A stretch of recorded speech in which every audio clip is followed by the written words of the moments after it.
we are trying to replicate a hot dog at this point. So it's a showstopper.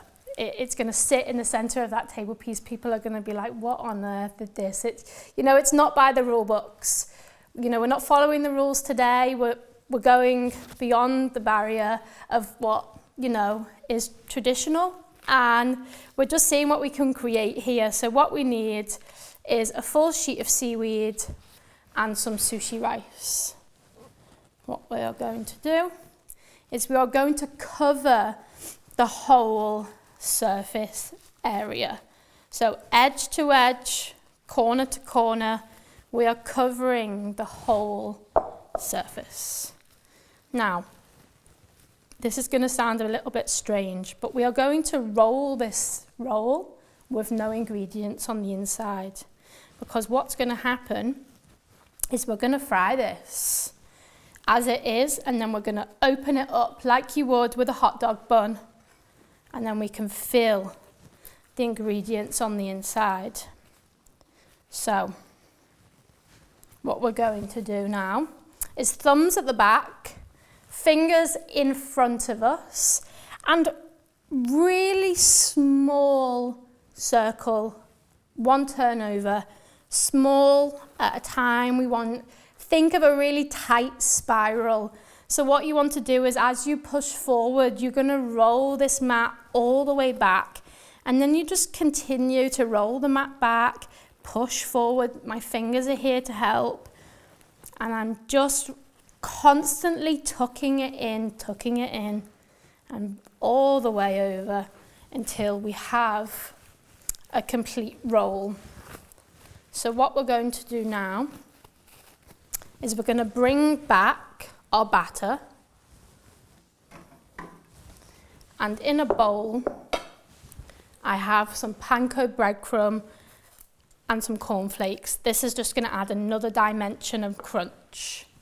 So all we do is we dunk this roll directly into the batter. Get your hands involved, really coat it. Now, the least contact time we have with this, the better. So lift it up from underneath, drop it in to the dry, and coat it.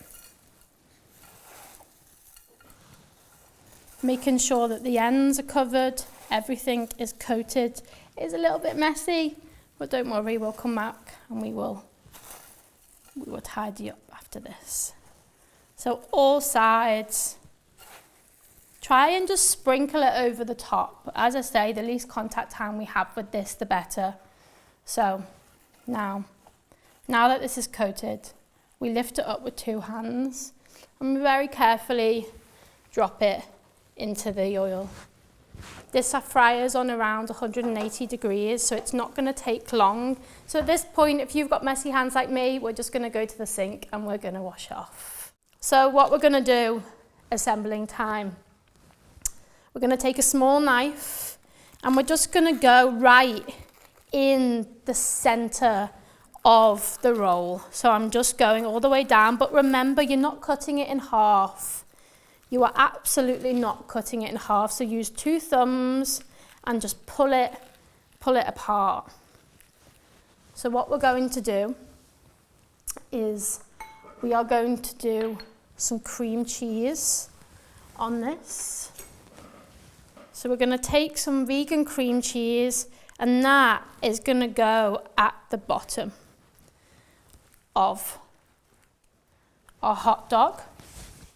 We are then going to take our tuna, and that is going to sit in the middle. Don't be afraid, pack it in. Okay, then we take our cucumber. This slots down the side, and what you're going to do is you're going to overlap it slightly.